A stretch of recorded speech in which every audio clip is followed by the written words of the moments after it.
ഉസ്താദുമാരെ, പ്രിയപ്പെട്ട കൂട്ടുകാരെ, അസ്സലാമു അലൈക്കും. ഞാൻ ഇന്നൊരു കൊച്ചു കഥ പറയാം. മേരിക്കുട്ടി പിശാച് വിസ്മയം.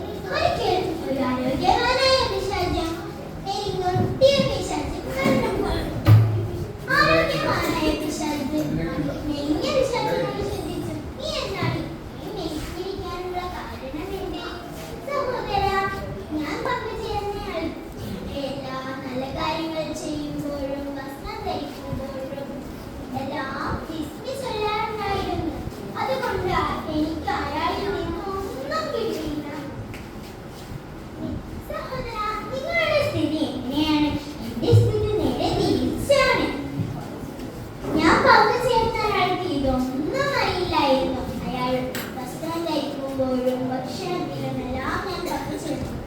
അയാളുടെ ഭാര്യ കണ്ടെത്തി. അതുകൊണ്ട് ഞാൻ എന്റെ ശരീരത്തെ പുഷ്ടിപ്പെടുത്തി അയാളുടെ പേടിയിൽ കയറി ഒരു മൃഗത്തെ പോലെ വാഹനമാക്കി ഉപയോഗിച്ചു ഞാൻ. കൂട്ടുകാരെ, ഇതിൽ നിന്ന് നിങ്ങൾക്ക് എന്താണ് മനസ്സിലായത്? എല്ലാ നല്ല കാര്യങ്ങളും ചെയ്യുമ്പോഴും ബിസിനസ് ചെല്ലണം. അതുകൊണ്ട് നമുക്കും വേണ്ടേ ഒരു വീട് തൊട്ടടുത്തൊരു സീറ്റ്. അസ്സലാമു അലൈക്കും.